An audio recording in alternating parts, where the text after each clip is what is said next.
Hello everyone, welcome to the video lecture series of the subject Effective Technical Communication. This is our second lecture related to the module number 1, that is Dynamics of Communication. In this particular lecture we will study about types of non-verbal communication. So let us begin our discussion with our first point, that is Introduction to Non-Verbal Communication. As we know, we had discussed in our previous lecture the difference between verbal and non-verbal communication. So non-verbal communication is nothing but communication without the usage of words spoken or written. So it is concerned with non-verbal communication is mostly concerned with the movements of body, space and vocal paralinguistic features. So this is non-verbal communication, in which communication is done with the help of movements of bodies and different parts of the bodies. It includes all the unwritten, unspoken messages, intentional and unintentionally. So it includes personal appearance, facial expressions, eye contacts, proximities, and which are used to influence the people. But it is very difficult to understand very accurately. One cannot 100% say that what he wants to say, because there is a limitation. Whatever you see, it is not necessary that that particular thing is going on in that particular person's mind. So non-verbal communication, you can say that it is a bit complicated, or it is very difficult to understand. So this is all about introduction to non-verbal communication. Next, the first part that we will discuss, that is kinesics. So kinesics is nothing but which studies or which deals with the physical movements of the body, or which studies about the physical movements of the bodies, and that movements is used to communicate or give you any certain clues related to the communication. So here a physical movement of the body is studied, and that is used for doing the communication, means without usage of words. It acts as a substitute for oral communication. Okay. Next is, it includes first, that is facial expressions. So facial expressions, you might have come across such situations. Okay, when faculties are delivering the lecture, faculty usually come to know that when the students are getting bored, their facial expressions will give certain clues to the faculty who is delivering the lecture. Okay, whether this student is interested in the topic that has been discussed right now, or whether he or she is bored. So facial expression can give certain messages or certain clues to the speaker. There are various types of, or there are many facial expressions which we come across. That can be expression can be for the fear, that can be for the happiness. When you see a wild smile on your face, that again gives a message that that person is happy. Then if there is an anger, then again that accordingly the facial expression will change. So there are various emojis which you use daily when you are using social websites or social platforms such as WhatsApp or Facebook. So this figure will help you to understand different facial expressions which is used for doing the communication. The first one is for happiness. You can see over here the person is happy, so it's a smiling face. And then surprise. Suddenly when the results of your university exam comes, some may be surprised. Okay, oh, you failed. So that expression is like this. Then for fear, yeah, something, if you are feared for something, then your expressions are like this. And then for anger. So again, this all are used for giving you the clues what that particular person is thinking right now, or what he is feeling. But that is not 100%. one cannot, that's why non-verbal communication is bit congested. So this is first facial expression, which studies about physical movements of body. Coming to the next point of discussion, postures. Yes, so postures are nothing but the way in which you handle yourself while sitting or while standing. So you might have come across when you are watching any or when you have gone to see the any live concert or drama or whatever. So at that time you can see the presenter who is there, he or she is moving over that platform on which they are delivering. So that postures are also giving certain messages, or whenever you are delivering any speech in front of an audience, the way you handle yourself, the way you are standing, the way your posture is there, accordingly the people will assume, or they will find answers that this particular person is confident, or how this body posture is there. It includes head, hand, legs. So one should have self-assessment for the same while sitting and while standing, because that will give you the messages to the audience who is sitting, or one will judge based on their postures. So if you are standing, then your head should be erect, vertically upward, and it should not be downed. So if there are many speakers who lack in confidence, so they don't try to make eye contact. That gives a feeling of that person is not confident, or there is a lack of confidence in that particular person, and that particular shows that he or she is hiding something. So that is a negative impression. Next is open hands or spread arms outside. Yes, many of the speakers tend to keep their hands in the pocket, so that is not a good impression. That shows negativity, and as far as possible one should keep their arms open. That shows the positive postures. Next is slumped postures. That shows low spirit, and many of the people while sitting, they tend to shake their legs. So that is also a bad impression. That will say that person is not that much interested, or he is very much nervous.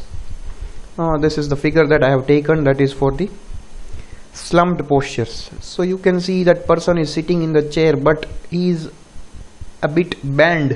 So that shows that he lacks, or he is low of spirit.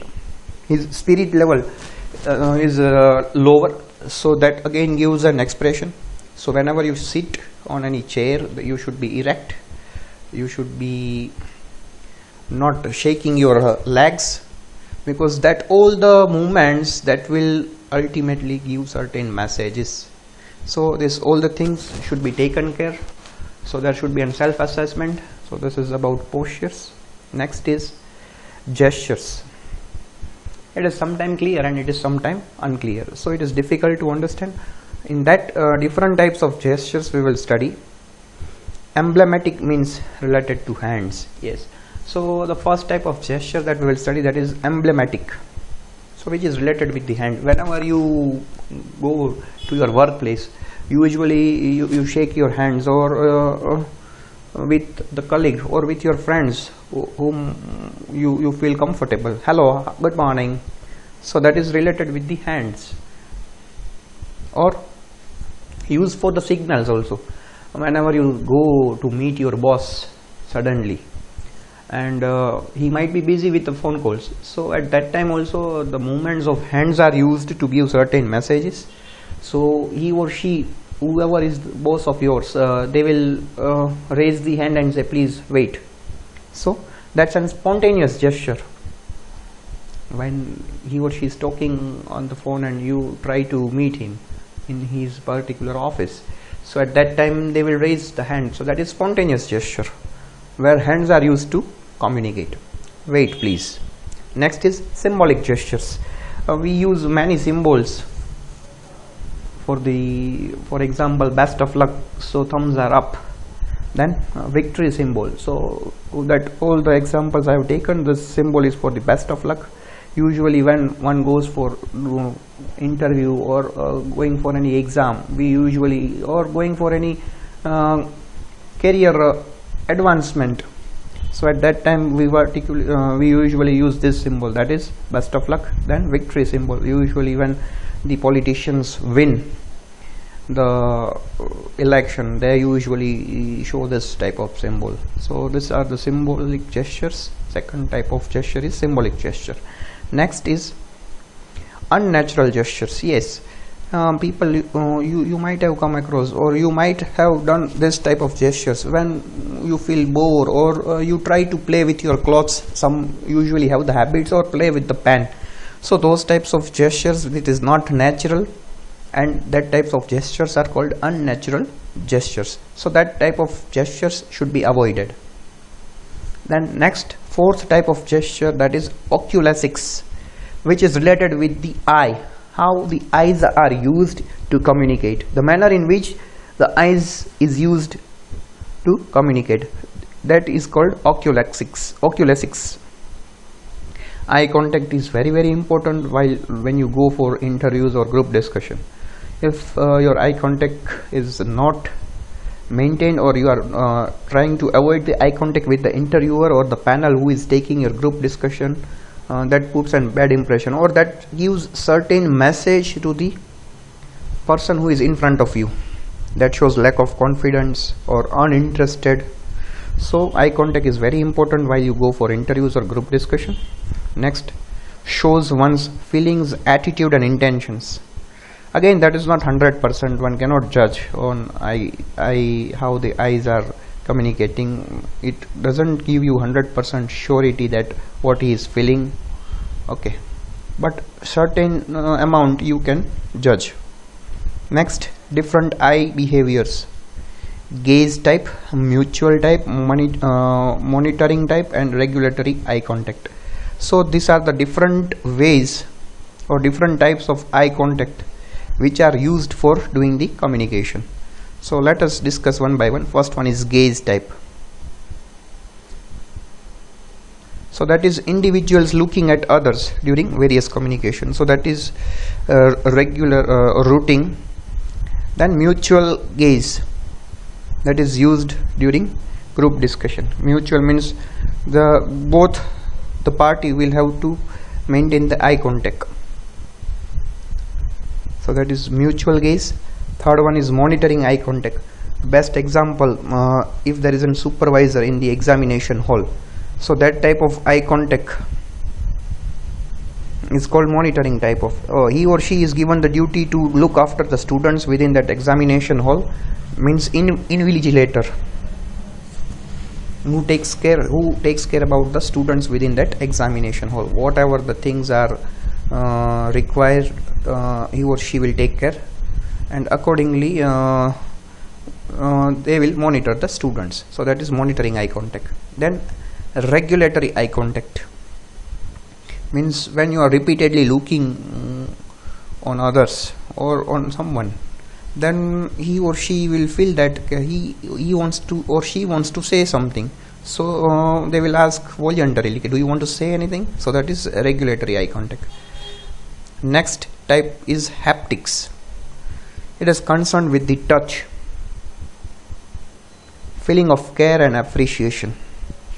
So when patting the back of the employee, when the boss is satisfied with the work of that particular employee, he usually pats at the back of that particular employee. Yes, very good, you have done absolutely brilliantly. So that is concerned with the touch, feeling of care or appreciation. Yes, appreciated by the boss. So patting from the back, shaking of hands when you meet someone and you say, yes, it was glad to meet you. So that is again concerned with the touch, shaking the hands with them. Then respect and concern, when you touch the feet of your elder persons or your parents or your grandparents. So that is respect. So that is again related with the touch. And concern. So when you are hugging someone, so the opposite person will feel that he is there for me to take care. So that is concern related. So that is again related with the touch. So this is all about haptics. Next point of discussion, new topic. This is all about kinesics we had discussed. Now second is proxemics. So proxemics is nothing but study about the physical space in communication, how the physical space is utilized based on the relationship, and that all things is studied in proxemics. So study of physical space in communication is called proxemics. So the way how people uses the space, that is all about proxemics. Again it varies from culture to culture. In India that space utilization may be different. If you go to America, that space utilization will be different. So that varies from culture to culture.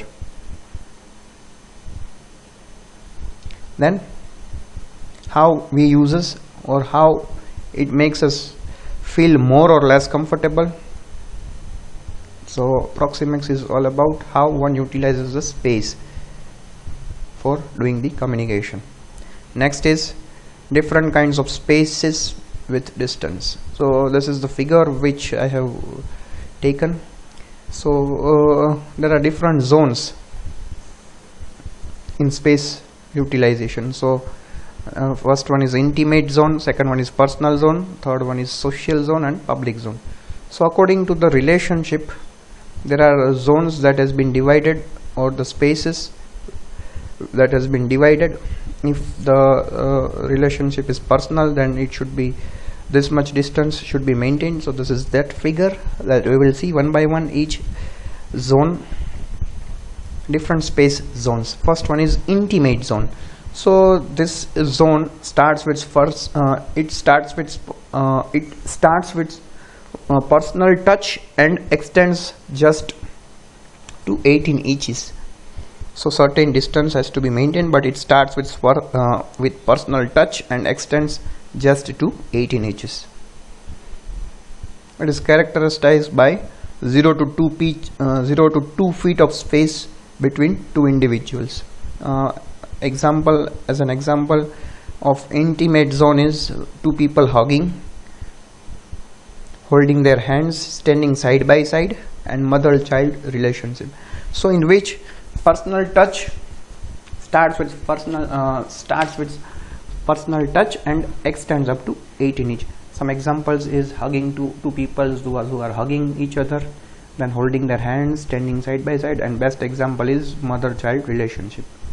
So this is the figure which will help you to understand these two peoples are holding their hands side by side, they are standing side by side. So this is the zone in which space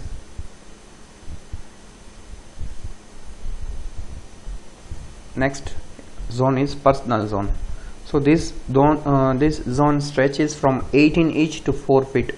So the distance should be maintained, that is 18 inch to 4 feet. Your close friends, colleagues, peers fall in this group. So it permits spontaneous and unprogrammed communication. So when you talk with your friends or your colleagues, you do not require any preparation for the communication. You are naturally speaking, and that is it permits spontaneous and unprogrammed communication. For example, take talking with friends in college, informal talks and gossips. So this is the figure that will help you. These are the colleagues or friends who are sitting together and talking on particular topic. Or you can see this also when you are sitting close to your friend. So at that time, that is personal zone. Next, social zone. It takes place in this radius of 4 feet to 12 feet. So accordingly, the person will be standing, and that space maintained should be in terms of radius, that is from 4 feet to 12 feet.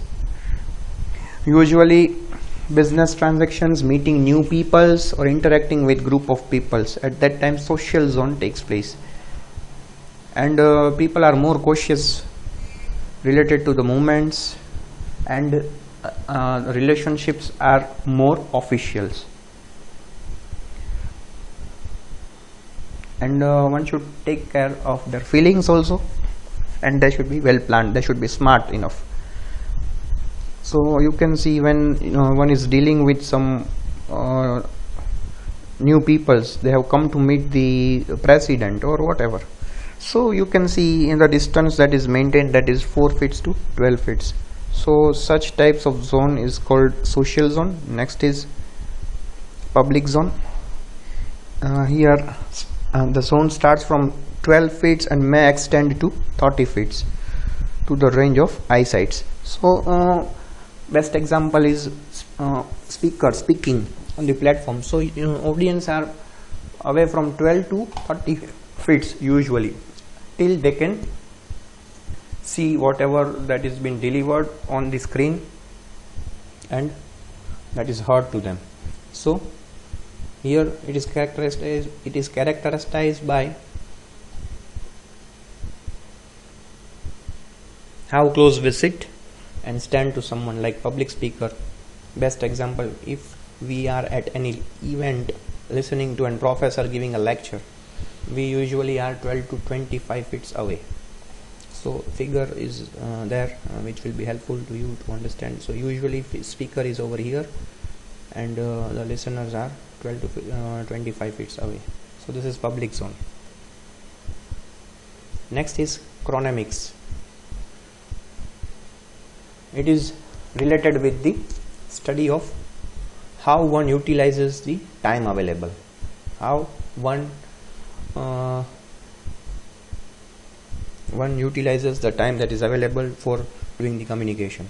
So management of time, as we all know, it is very, very important in one's life.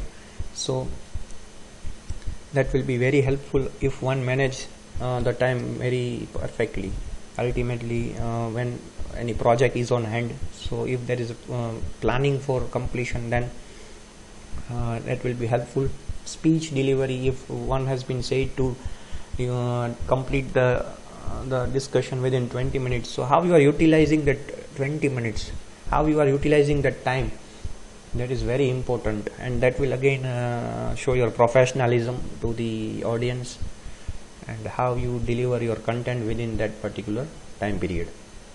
It reflects one's professionalism, or it reflects one professionalism, and it reveals one's personality. If one cannot respect the time, so it gives a certain message to the audience, okay, he or she is not that much punctual, so it reflects one's professionalism. And as we know that in professional world, time is very, very important. So within time duration everything should be completed, otherwise you will be thrown out.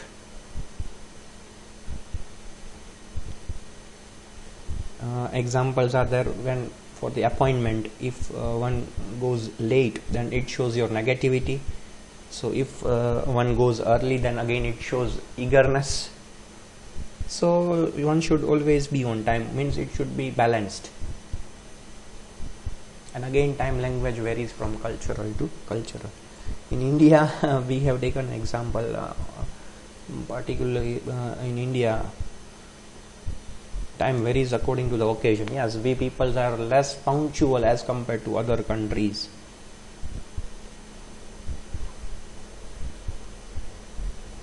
When we usually people are generally liberal in India related to the time. When you go in some marriage functions or that, at that time people are more liberal. But in some other countries, Latin countries, time importance of time is very much. So it again varies from country to country or from culture to culture. In certain countries the timing of meetings are arranged, for example, at 10 a.m. So they are very punctual, that they reach exactly at 10 a.m. But in some countries that may be delayed. The people already know, so no one will raise or no one will object. Okay, why this meeting is not started, or so again it varies from culture to culture. Next discussion point is paralinguistic features. So study of non-verbal cues of the voice cues means how one is speaking, that will give cues to the audience. So it includes volume, speed of voice and intonations. So first is intonation. So raising and falling of tone, that will give certain message. It tells if the listener, the message in form of question, statement or exclamation. Emphasis is made on certain words which would decide the meaning. When example, when you agree with someone, great. So great when you agree with someone, or when you agree to certain points that has been discussed. Yes, great. So that will again you have emphasized the word great. So raising and falling of tone, that is very important, and that will decide the particular meaning. So that is all about intonations. Second is tempo or speed. If the speed is very fast, then one cannot follow what has been said in the previous discussion or in previous paragraphs or in previous points. So the speed or the tempo of the speed should be such that one can follow whatever you are speaking, one can be able to follow you. If you are speaking too fast, then one cannot connect with the previous idea with the next one, and if you are too slow, then one loses the connection. So you should balance between fast and slow speed, or the tempo of the speed should be balanced. Next is volume. So it has been said now, it is not just what you say but how you say it, that is very important. The same thing has been said politely and the same thing has been said in aggression. So how you say it is important. What you say, but how you say it, that is important. So while addressing an audience, if your voice is not loud enough, then it suggests lack of confidence. Or while talking on phone, usually sometimes you find people speak so much loudly on phone, so that again shows the lack of good manners. So it is said what you say, but how you say, that is more important. How you represent that thing, that is more important. So that is about volume. Fourth is articulation. That is means clarity in your voice, how much you are clear what you want to say, that is important. That clearly articulated message indicates competence and confidence. So that shows the confidence level of the speaker. So whatever the message is forwarded, that should be clear. Next is you should speak in such a way that all the words should be understood by the listener. If you speak sloppily or mispronounce the word, then listener easily get distracted and sometimes meanings also changes. So one should take care that pronunciation, or there should not be pronunciation should be perfect. There should not be mispronunciation of any words, otherwise there is possibility of distracting the audience, and the meaning also changes. So it is very important, whatever the words one speaks, that should be pronounced properly. Next is pronunciation, the way in which the word is pronounced. So for this pronunciation, the knowledge of phonetics is important.